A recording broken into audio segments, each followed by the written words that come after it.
Number 4 says the perimeter of a rectangle, and so the formula is P equals 2 times L plus 2 times W. Okay, again, you do not have to memorize these formulas. I just want you to be able to use them. So let's look what was given in the problem. It says P is equal to 32, so when I write my formula, P equals 2 times L plus 2 times W. I'm going to plug in a 32 for P.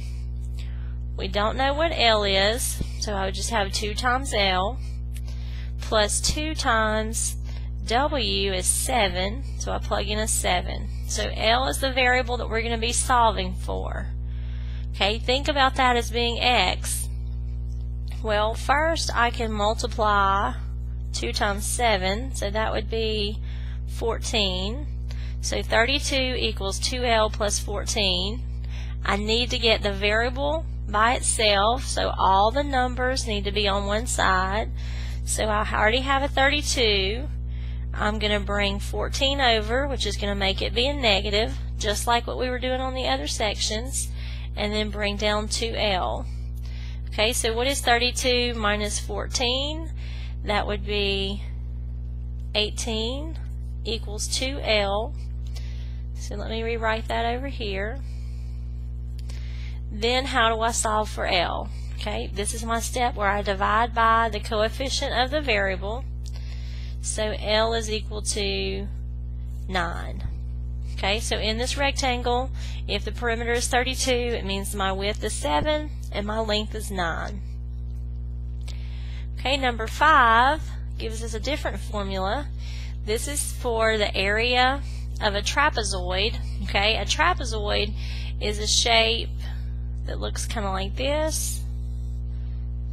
It has two sides that are parallel, like the bottom and the top, and these are what we call the bases. And then it has two sides that are not parallel. Okay, so this is called a trapezoid. On the trapezoid, we usually call the top base little b and the bottom base big B. So we can see in the formula you have a big B and a little b, two different things. And then the H stands for the height. So this is the height of the trapezoid. Okay, so again, don't get yourself mixed up with the formula. Just be able to plug in what we have. So let me write the formula. A equals 1/2 times H times B plus B. Alright, so I have A is 45, H is 6, big B is 8, but I do not know little b. Okay, if you would rather write an X there, that's fine, if it helps you to simplify. Okay, so I'm going to simplify my numbers. What is 1/2 times 6? Okay, half of 6 would be 3 times 8 plus b.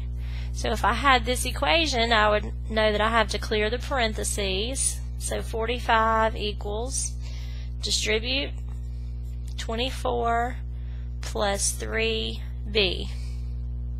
All numbers to one side, all variables to the other side. So whenever I bring over 45, I'm going to subtract 24, and that would equal 3b. So 45 minus 24 would be 21 equals 3b. Last step, divide by the number in front of b. So that means b is equal to 7. Okay, these are just reinforcing using our good algebra skills. Okay, just to use a formula and be able to solve for the unknown variable. Number 6 is the area of a circle formula, which is A equals pi times the radius squared. Okay, pi is just a number, 3.14, that we would use in the place of that. It says R is equal to 5. So I would just plug in the place of R a 5. Okay, pi times 5 squared. So think about order of operations. We already have A by itself.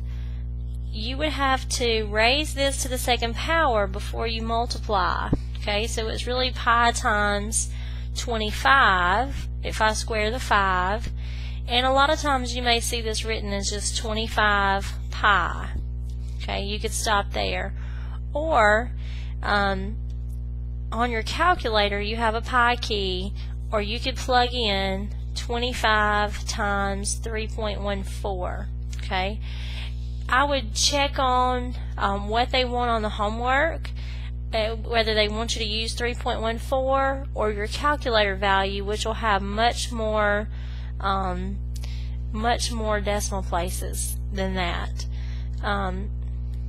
So let's say if we multiply 25 times 3.14,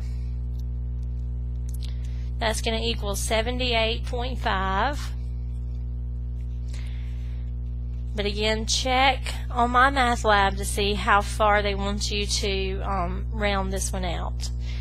Okay, then our last problem, number 7, says to convert from Fahrenheit to Celsius degrees. This is a temperature formula. Okay, so it has a C and an F as the only variables. C equals 5 over 9 times F minus 32. So the only thing I have to plug in is the 50 for the F. So I would do order of operations, so it's just telling me to simplify what I have in the parentheses first.